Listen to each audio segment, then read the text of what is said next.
चलिए जानते हैं देश दुनिया के सिलेक्टेड काम की बहुत ही महत्वपूर्ण 60 बड़ी खबरों को। लेकिन दोस्तों वीडियो को आगे बढ़ने से पहले अगर आप लोगों ने हमारे चैनल को अब तक सब्सक्राइब नहीं किया तो सब्सक्राइब कर लीजिए। लोकसभा चुनाव 2024 का ऐलान आज निर्वाचन आयोग के द्वारा कर दिया जाएगा, जिसके साथ ही पूरे देश में आदर्श आचार संहिता नियम भी लागू हो जाएगा।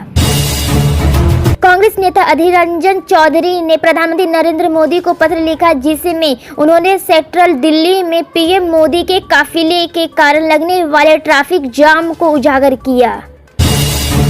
बिहार मंत्रिमंडल ने सरकारी कर्मचारियों और पेंशन भोगियों के लिए महंगाई भत्ता बढ़ाए जाने को मंजूरी दे दी है। मुख्यमंत्री नीतीश कुमार को अध्यक्षता वाली मंत्रिमंडल की बैठक के बाद मंत्रिमंडल सचिवालय विभाग के अपर मुख्य सचिव एस भारत के कुछ ऐप्स को गूगल प्ले स्टोर से बैन करने के बाद गूगल ने अपनी टेंशन बढ़ा ली है। भारत सरकार ने गूगल और भारतीय कंपनियों के बीच में आकर दोनों की टेंशन को खत्म कर दिया और तत्काल इस समस्या का समाधान निकाला। गृह मंत्री Amit Shah Jammu Kashmir people's freedom league के 4 गुटों को 5 साल के लिए यूएपीए के तहत गैर कानूनी सहयोगी घोषित कर दिया है। केंद्रीय गृह मंत्री अमित शाह ने सोशल मीडिया पोस्ट में कहा कि मोदी सरकार ने Jammu Kashmir people's freedom league को 5 साल के लिए गैर कानूनी एसोसिएशन के तौर पर नामित किया है। केंद्र सरकार ने साल 2019 में 5वें कानूनी नागरिकता संशोधन अधिनियम सीए लागू कर दिया है। इसको लेकर विरोध भी देखने को मिल रहा है और आलोचक सुप्रीम कोर्ट में भी पहुंच रहे हैं। बिहार में लोकसभा चुनाव से पहले सियासी गलियारों में हलचल बढ़ गई है। सियासी दलों ने एक दूसरे पर आरोप प्रत्यारोप तेज कर दिया है। बिहार के पूर्व उप मुख्यमंत्री तेजस्वी यादव ने बीपीएससी परीक्षा में कथित पेपर लीक को लेकर प्रदेश सरकार पर जमकर निशाना साधा। लोकसभा चुनाव 2024 को लेकर चुनाव आयोग के ऐलान के साथ ही देश भर में चुनावी सरगर्मियां बढ़ गई है। बीजेपी के साथ ही कांग्रेस, वाम दल, सपा, टीएमसी जैसे पार्टियां चुनावी तैयारियों को अंतिम रूप देने में जुटी है। लोकसभा चुनाव की घोषणा में अब बस कुछ ही घंटे बचे हुए हैं। चुनाव आयोग आज दोपहर 3 बजे चुनाव की तारीखों का ऐलान कर देगा। इससे पहले पीएम मोदी ने देशवासियों के नाम पत्र लिखा है। महाराष्ट्र में लोकसभा चुनाव 2019 को लेकर माहौल गर्मा रहा है। राज्य में बीजेपी ने अपने 20 उम्मीदवारों की सूची की घोषणा कर दी है। हालांकि महाविकास आघाड़ी की ओर से अभी तक उम्मीदवारों की सूची की घोषणा नहीं की गई है। केंद्र शासित प्रदेश दादरा और नगर हवेली से शिवसेना सांसद कालवेन डोलकर आज भारतीय जनता पार्टी के सदस्यता लेगी। आगामी लोकसभा चुनाव के लिए इस सीट से भारतीय जनता पार्टी ने उन्हें टिकट दिया था। राहुल गांधी की भारत जोड़ो यात्रा महाराष्ट्र में अपने समापन के करीब है और मुंबई के शिवाजी पार्क में एक विशाल रैली की आयोजना बनाई गई है। इस रैली में अधिकांश इंडिया ब्लॉक नेता भाग लेंगे। कांग्रेस के राज्य प्रमुख नाना पटेल ने एएनआई को बताया है कि विशाल रैली में राहुल गांधी के स्वागत के लिए इंडिया ब्लॉक के नेता यहां मौजूद रहेंगे। देश में जल्द ही लोकसभा चुनाव का ऐलान होने वाला है। खबरों के माने तो आज ही दोपहर 3 बजे चुनाव आयोग आम चुनावों की घोषणा कर सकता है। लोकसभा चुनाव आंध्र प्रदेश विधानसभा चुनाव कार्यक्रम की घोषणा से 24 घंटे से भी कम वक्त पहले राज्य सरकार ने कर्मचारी को महंगाई भत्ता जारी करने का आदेश दिया। विशेष मुख्य सचिव शमशेर सिंह रावत ने 1 जुलाई 2019 से 31 दिसंबर 2021 तक के लिए सरकारी कर्मचारियों को महंगाई भत्ता जारी करने के वास्ते शुक्रवार रात एक सरकारी आदेश जारी किया। भारत और ब्रिटेन के बीच मुक्त व्यापार समझौता पर 24वें चरण की बातचीत शुक्रवार को संपन्न हुई। बातचीत की जानकारी रखने वाले ब्रिटेन के अधिकारियों के अनुसार भारत में आगामी आम चुनाव के मद्देनजर यह वार्ता संपन्न होनी और अपेक्षित थी और अगले चरण की औपचारिक व्यापार वार्ता लोकसभा चुनाव खत्म होने के बाद ही शुरू हो सकती है। छत्तीसगढ़ के मुख्यमंत्री विष्णुदेव राय ने शुक्रवार को रायपुर स्थित सीएम हाउस में विधायक रोहित साहू के नेतृत्व में राज्य विधानसभा के क्षेत्रवासियों ने मुलाकात की। प्रतिनिधिमंडल ने छत्तीसगढ़ सरकार द्वारा 3 माह की अल्प अवधि जनहित में लिए गए बड़े फैसले के लिए मुख्यमंत्री का आभार जताया।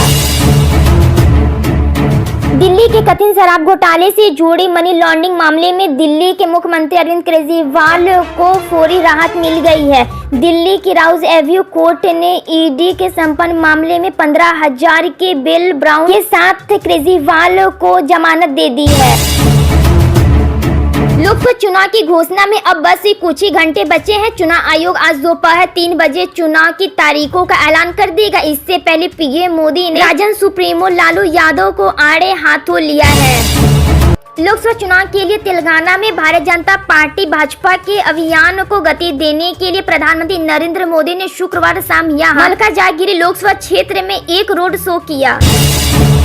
लोकसभा चुनाव से पहले केंद्र सरकार ने एक्शन लिया है। मोदी सरकार ने 16 मार्च को ही यासीन मालिक जम्मू कश्मीर लिबरेशन फ्रंट को आगे 5 साल के लिए गैर कानूनी संगठन घोषित कर दिया है।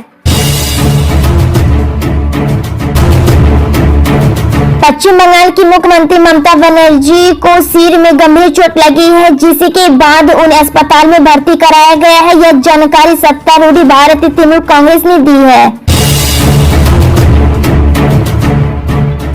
मध्य प्रदेश के मुख्यमंत्री मोहन यादव को मार्च महीने की तीसरी कैबिनेट बैठक बुलाई। मंत्री परिषद की बैठक में राज्य के विकास के लिए कई महत्वपूर्ण फैसले लिए गए। आज से राष्ट्रीय स्वयंसेवक संघ यानी RSS की आखिरी भारतीय प्रतिनिधि सभा की सालाना बैठक नागपुर में शुरू होगी। बैठक 3 दिनों तक बैठक में देश भर से संघ के 150 से ज्यादा प्रतिनिधि हिस्सा लेंगे। राष्ट्रपति रामनाथ कोविंद की अध्यक्षता में वन नेशनल वन इलेक्शन यानी एक राष्ट्र एक चुनाव पर उच्च स्तरीय समिति ने राष्ट्रपति द्रौपदी मुर्मू को अपनी सिफारिश रिपोर्ट सौंप दी है। भारत में नागरिकता संशोधन कानून यानी CAA को लागू करने का नोटिफिकेशन जारी हो चुका है। उसके बाद से ही अब ये देश भर में लागू हो गया है। विपक्ष CAA के खिलाफ विरोध कर रहा है, तो वहीं अब इस पर अमेरिका ने भी प्रतिक्रिया दी है। उत्तर प्रदेश की विधान परिषद के लिए 13 सदस्यों को निर्विरोध चुन लिए गए हैं। बीजेपी और उनके सहयोगी दलों के 10 MLC चुने गए, तो सपा के हिस्सों में 3 MLC सीटें आई है। इसके साथ ही विधान परिषद की सियासी गणित बदल गया है। जारी भाजपा की दूसरी सूची में यूपी की किसी भी सीट से प्रत्याशी का नाम नहीं होने से 24 सीटों से टिकट की दावेदारी में लगे नेताओं की धड़कनें बढ़ गई है। आगामी लोकसभा चुनाव के लिए तारीखों का ऐलान जल्द होने वाला है। 1 से 2 दिनों में आम चुनाव का शेड्यूल सामने आ सकता है। बीजेपी और कांग्रेस से अब तक उम्मीदवारों की 2-2 लिस्ट जारी भी कर दी गई है। बिहार के मंत्रिमंडल विस्तार होना है। करीब 45 दिनों बाद नीतीश सरकार में नए मंत्रियों की शपथ दिलाई जाएगी। ये मंत्रिमंडल विस्तार वैसे तो 14 मार्च यानी कि गुरुवार को होना था, लेकिन बीजेपी कोर्ट से बढ़ने वाले मंत्रियों के नाम फाइनल नहीं हो पाया। नीतीश कुमार कल कैबिनेट विस्तार करने जा रहे हैं। भाजपा नेतृत्व ने मुख्यमंत्री को अपनी सूची सौंप दी है। वहीं महागठबंधन सरकार में जदयू कोटे से मंत्री रहे लोगों को फिर से मंत्रिमंडल में जगह मिल सकती है। इसी क्रम में पुराने मंत्रियों में कई नाम की चर्चा है। नए नाम को लेकर यहाँ कहा जा रहा है कि महेश्वर हजारी को मंत्री बनाया जा सकता है। दिल्ली शराब घोटाले से जुड़े मामले में प्रवर्तन निदेशालय ईडी की ओर से मुख्यमंत्री अरविंद केजरीवाल को अभी तक कई समन भेजे जा चुके हैं। इसके बावजूद भी दिल्ली के CM पूछताछ के लिए अभी तक जांच एजेंसी के समक्ष पेश नहीं हुए हैं। पंजाब के पूर्व मुख्यमंत्री कैप्टन कांग्रेस ने अपने दर्शकों पुराने रिश्ते तोड़कर भाजपा में शामिल होने के लगभग 2 साल बाद उनकी पत्नी और पटियाला से मौजूदा कांग्रेस सांसद परनीत कौर ने भी पाला बदल लिया। केंद्रीय गृह मंत्री अमित शाह ने कहा कि आजादी के बाद देश को सुरक्षित करने का काम सिर्फ और सिर्फ नरेंद्र भाई ने किया है। आप सभी के साथ 40 साल से काम कर रहा हूं। अनेक पराजय के बाद हमें चुनाव जिताने की महारत हासिल हुई है।